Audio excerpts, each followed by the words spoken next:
Hi there. Welcome back. I'm Rachel McAlpine and it's just me today. Everyone else is busy, mostly in a nice way because Christmas is coming, but too busy. Anyway, I'm learning how to be old and today I'm sticking my neck out with my take on the Christmas story. So I was wondering what Christmas means to people these days, people in New Zealand here, but also around the world, because it's a global story, Christmas. What does Christmas mean to you? It means spending time with my family. Family gatherings, having fun. Christmas is like when family and friends come together, I guess. Like celebration.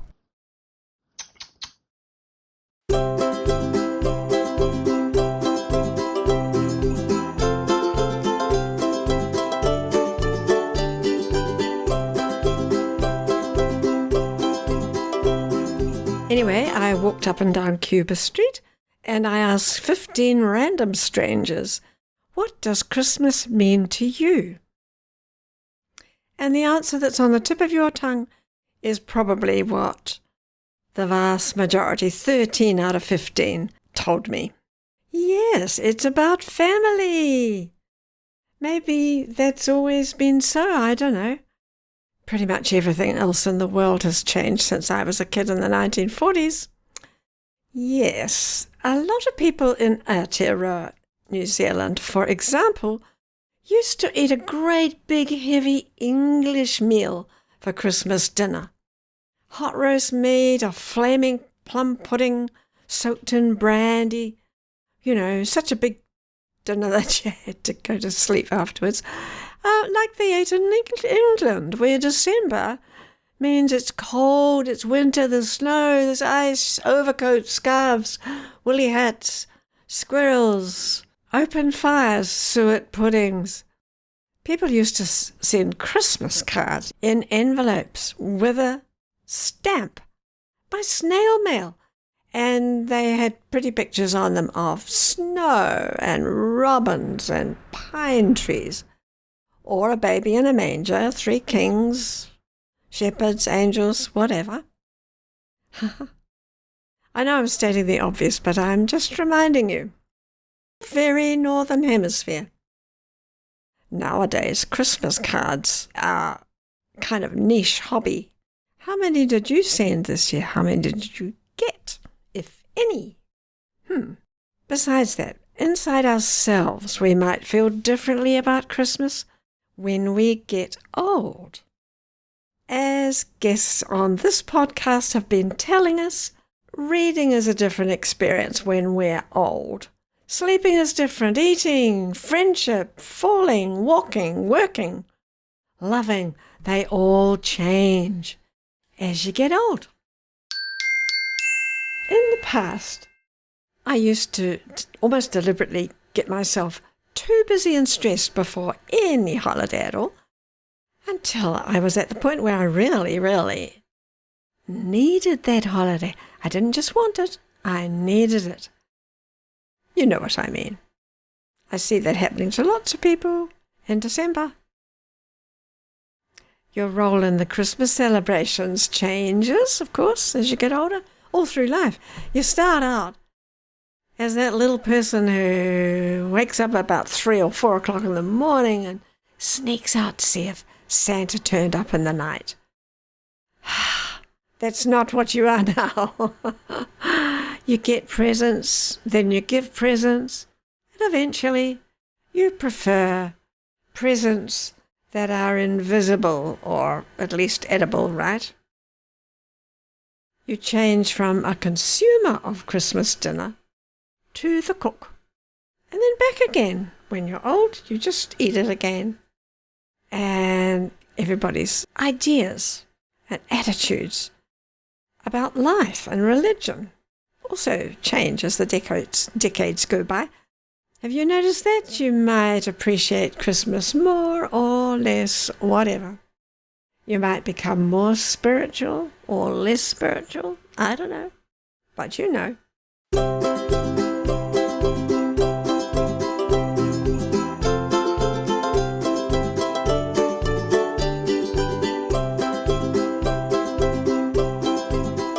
here's the thing.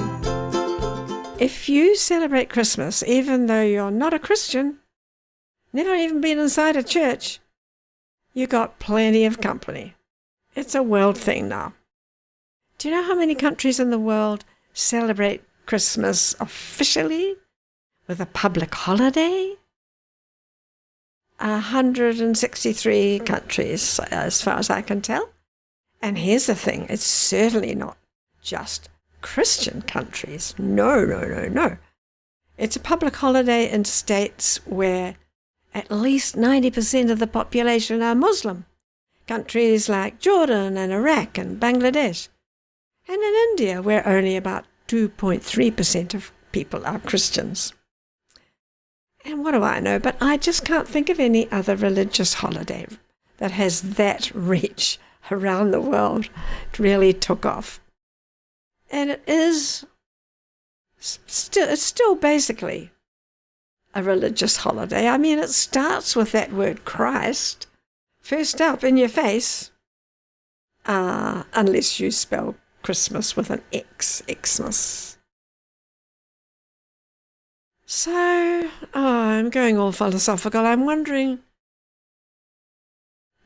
what's the meaning of Christmas globally? Is it just commercial?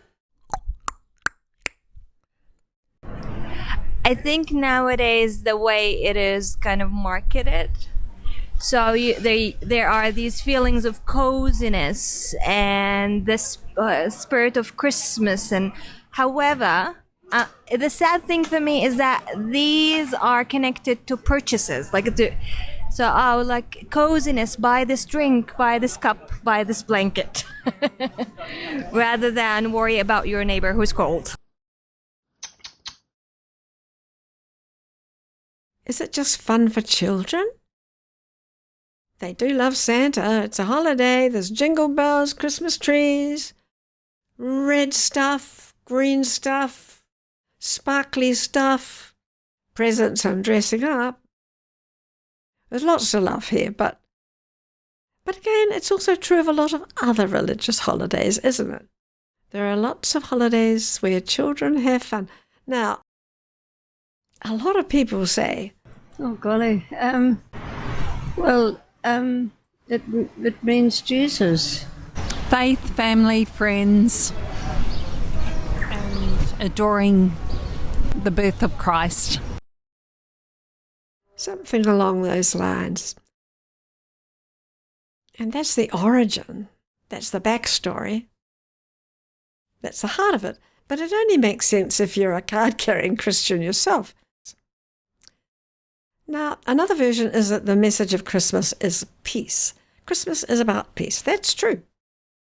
You remember how the angels were scaring the pants off those shepherds who were washing their socks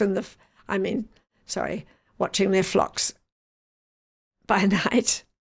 The angels sang, "Glory to God in the highest, and on earth peace." Goodwill towards men. You got to add women and children. Peace on earth. I love how this young woman puts it. I think Christmas is when everyone is like nice to each other and it's just like joyful. Be nice to each other. That's where it starts. Peace on earth. Peace at home with your relations. Goodness knows we are all screaming out for peace right now. We're dying for peace. But you know, peace is at heart of a lot of religious holidays, not just Christmas. If you say a festival of peace, some people might think, oh, Christmas. But not everybody. Anyway, I'm going to tell you my personal little bit of theology here.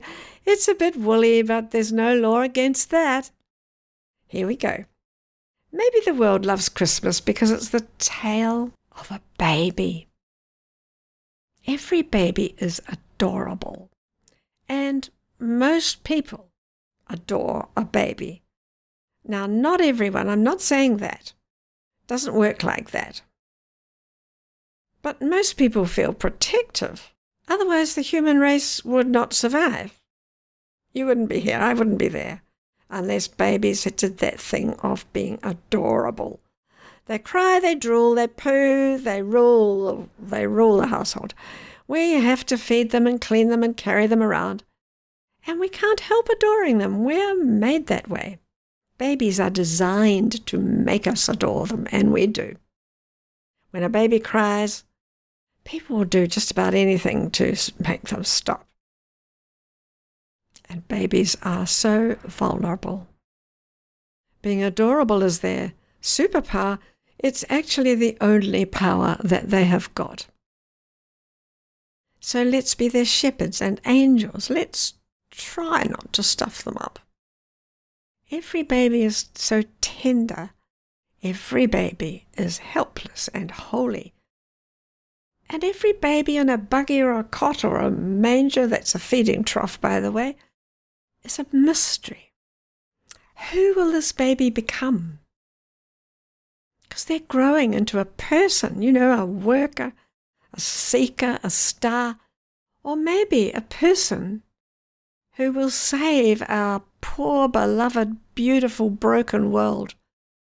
A person who will save us from ourselves. Who knows? So there you go. That's my take on Christmas. Worshipping little children works for me. What do you reckon?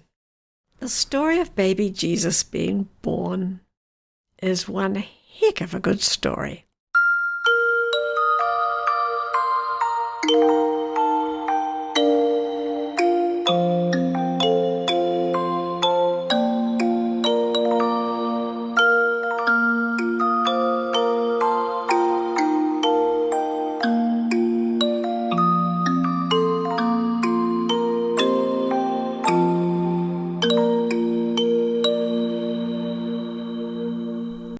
It's about bringing family together. I know everyone thinks it's about presents, but really it is about bringing us all together and sharing our love and food, especially food on Christmas, all together. Okay, so in New Zealand, it just means to me a time to kind of relax, get ready for the new year, give yourself a break. The weather's nice, connect with nature. That's what it is to me. I'm from the Middle East, so in the Middle East it has a different meaning because to me we're more involved in the community. So because we live together, Christians and Muslims, so usually when it's our holiday, our Christian neighbors take part in that, and when it's Christmas, we take part in that. So in my country, I'm more involved in the traditions of Christmas. In New Zealand, not so much. And so for you, it's not so much family, right? It isn't, because family gatherings and connecting with family is something that we do regularly. It's not reserved to a specific time of the year. I'm going to read a poem now. I wrote it last week when my suburb was overflowing with white roses. They always bloom in November, and this season they went crazy, like double the amount of flowers. It's summer. We've got our own version of a Christmas tree. That's the glorious scarlet pohutakawa. But first, along come the white roses with their own Christmas story.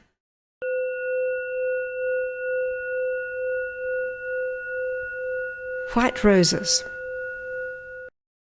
The white rose colony of Mount Victoria is lavishly protesting with a nuclear glow. There's no escaping these Pacific pacifists, loud hailing everyone in view. White feathers for courage. White hankies for tears. White petals for rights. White flags for peace. Peace, peace, peace, they sing. All together now. Please, please, please. People, people, people. No more war. No more wars. Look what you've done already. Mission accomplished. Herod.